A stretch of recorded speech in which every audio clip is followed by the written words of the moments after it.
Welcome to my 5,000 subscriber Q&A. I'm going to be answering your questions once at a time, and we'll start with Javonte Peoples. I hope I said that correctly. So you went ahead and asked, what got you into sort of the medieval fantasy genre? Obviously, this is a big part of your channel, and I'd love to know what sparked your interest. Now, first of all, a general thing about me, I need to be introduced I need to be introduced to things in order to explore them or discover them. I personally won't go out of my way to check out new things. That's just the nature of my character, I guess. So I guess at some point in my very early life, because I've always been into knights, I was just somehow been introduced to the medieval era. And I think that's pretty standard for guys. I mean, you know, at some point everyone wanted to be a knight. I mean, not everyone, of course, but it's pretty common to be interested in knights early on. And so yeah, that was the same with me. I don't remember, that must have been really, really early on. And it just stuck. I love it. I love every aspect, I guess, about knights and medieval area. I'm very big fan of history, I should say. I love staring at maps, and I'm very interested in history. And the things that I like the most about history are the ancient Greeks and the ancient Romans, and to some degree the ancient Egyptians as well, but not so much. It's mostly the Greeks and the Romans on one hand, and the other hand is basically the Middle Ages. I just love that, and I guess I love the time in between. So from the start of Rome and the Greek city-states up until like the Renaissance. But even the Renaissance is interesting as well. Then it kind of, you know, mixes. But that's just what I like the most. I don't know why. I think I just really like the idea of people fighting with swords. I think that is really what I just like the most. To keep it short here. So this is why I like medieval stuff, and that's kind of, I guess I was just introduced to it at a very early age, and I like every aspect about it. Now, fantasy is a little bit different, though. I wouldn't really say I'm a huge fantasy fan. The fantasy I can think of that I'm interested in comes down to four things. We have Harry Potter, we have Lord of the Rings, we have Terry Pratchett's Discworld, and we have obviously Game of Thrones. Now, Lord of the Rings, I don't know how I got introduced to that, but I think I've just seen a movie at some point and I saw people fighting with swords, and I was like, cool. So that's that. Harry Potter, I think I've just started reading the books at some point, and I liked it, so I continued reading it, and you know, once you start reading a book series, you usually want to finish it, unless it's like really bad, but I've never had that. And then I also watched the movie, so that's that. Harry Potter is very different, obviously, from like Game of Thrones or Lord of the Rings, because there's no actual like sword fighting, but at least they have castles, so it kind of gets in that direction. As for Terry Pratchett, I got introduced to that by my mom. She read that, and I've tried out the book once, and I've read every single book, and I just like it. It's amazing. There's not really like a lot of sword fighting going on, but still, it's a lot of fun. So yeah, and lastly, we have Game of Thrones, which is probably my most favorite out of all of them. And here, obviously, is the sword fighting, which is great, as always. But what I like most about Game of Thrones is the intrigue, the plots, and like the diplomacy, like the actual Game of Thrones. This is so cool. I love that. Like, because it's like real life Crusader Kings. It's just amazing. Yeah, so I guess that's what got me into it. But as I said, I have to be introduced to it. I did not know Game of Thrones existed until like 1.5 years ago, when I was introduced to it by NG Paradox, Burton, and Vujo, the guys I've been doing my first CK2 multiplayer with. They got me into that, and now I'm really obsessed with it. But yeah, that I guess explains it. The second question you have was, have you ever thought about doing a roleplay or casual playthrough of an open world RPG on the channel, such as The Witcher, Skyrim, or Dragon Age Inquisition? Honestly, I've never thought about it, because, yeah, once again, I've not been introduced to these kind of games. I know that they exist, like I've heard them, but yeah, I don't know, I don't have like a connection to them, so I've never thought about actually playing them. And I think there's also a second reason. I'm more of a strategist, right? I like to sit back, think about like the grand scheme of things, and like do plots, or administer a realm or stuff like that. I'm not really good at actually like real-time decision making, right? So I'm just slow to process, I think, and my reflexes are not that great. And you know that in a game where you play your character, that obviously is kind of necessary. I guess the best way to represent this is my Mount and Blade Warband series, which I guess is the closest to the roleplay aspects of like Witcher 3. I love them.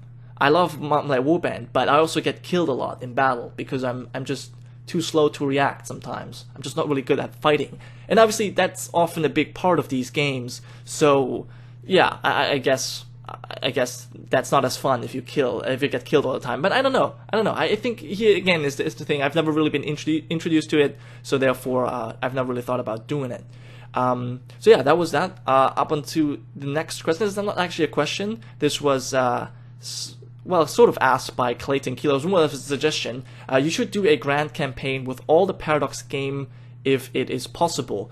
I already answered that kind of because I said I'd love that, but I might become too easy after a while. The thing with Paradox games is if you start in CK2 in the earliest start date possible, even if you just start as the lowest count possible, you know, you will eventually come to the top, and it's actually quite easy to do that. So unless you put some restrictions on it, by the end of your CK2 time frame, you could have relatively easily conquered the world. I mean, depending on who you start as, but still, it's relatively easy. So that's one problem. And then if you then convert it to EU4, you already have nothing to do, and then there's still the entire 400 years of EU4 to cover, plus Victoria, plus Hearts of Iron. So yeah, it wouldn't really make much sense. I don't like to just conquer the world. I find that incredibly boring. I've done it once. I've done a world conquest in CK2 before India was added, and I finished that world. It wasn't a serious conquest, to be honest. And I conquered the world, I think 150 years before the end of the game. So I started in the Old Guard start date, and I finished... No, actually, that's not true. I started in the 1066 start date, and I finished in like 1300.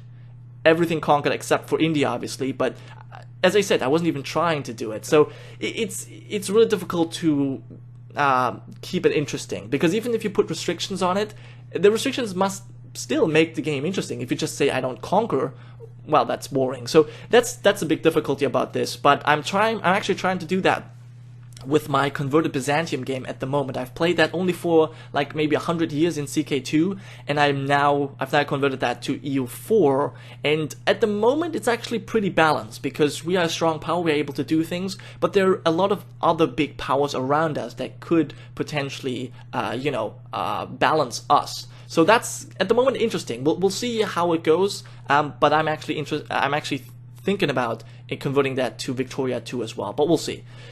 Samuel Gebretzion asks, how old are you? I'm 21. Even Bath asks, are you British? That has already been answered in the comments by Blinkshot. And yes, I am German. That's what he said. I'm German.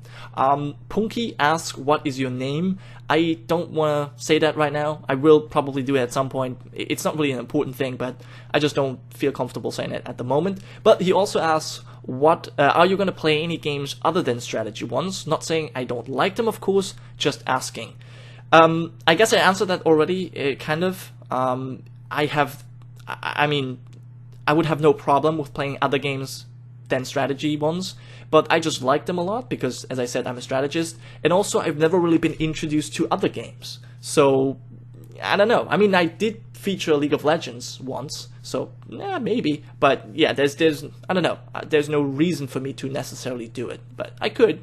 Not saying I will never do it. Azov Olotro just says, congrats, well deserved. Thank you very much. And Bear Clan is also saying congrats on 5,000 subscribers. I remember when you only had 200. Yes, that was 2 years ago. And he asked, what made you decide to do YouTube?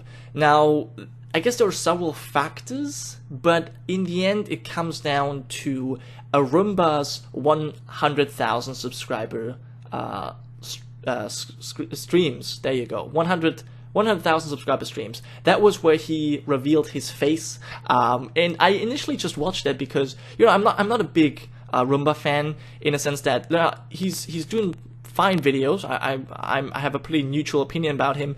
I simply don't like the play style, his play style. I guess I don't even not like it. It's just not the way I play games. You know, he's like min-maxing and kind of the world conquer stuff, and I just find that not really enticing, because he's basically making every game into a spreadsheet, right? And just looking at numbers, whereas I try to get a history, a story behind that. I find that much more interesting. But, you know, that's fine.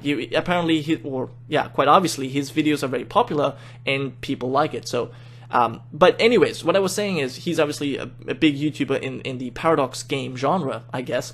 And so I naturally watched some of his videos. I got actually introduced to him by watching Shenra, who was the first YouTuber I watched. And anyways, so I was simply interested to see what he looks like. So I ended up watching his YouTube stream, and there he talked about his insurance business and other things. I just found it interesting. And eventually he also talked about why he started doing YouTube and why others should do it as well. And I don't really remember exactly, but that was the reason I got introduced. Well, that was the reason I decided to do YouTube, I guess, to put it short. And second question by Bear Clan is, what's your favorite Paradox game? That's a really difficult question. Well, it's difficult and not. If I was to be able to pick two games, it would be Crusader Kings 2 and Europa Universalis. If I had to make a decision between those two, it would be impossible. I love both of these games to death. I find them incredibly amazing in their own way. Obviously, they are different games. They are two different games, but I like them both. I have well above 1,000 hours played in both of them. So yeah, I couldn't say, but those two are my two favorite games. So yeah, that was all the questions. Thank you so much for submitting them. I liked answering them. I might do some more of these Q&As later on, but for now that was pretty fun. And yeah, I guess I said it in the other update video already. We've reached the goal of 5,000 subscribers for this year. We've now even gone past that, which is amazing. And yeah, I guess I should have also mentioned in the background here, you will see the all the series that we've had this year. So that was kind of a year in review as well. But yeah, that was all I wanted to say. Once again, thank you so much for submitting the questions and for subscribing to the channel and watching my videos. That's amazing. So yeah. Anyways, I think I'm just gonna end it here. Thank you so much for watching once again, and I'll see you guys next time.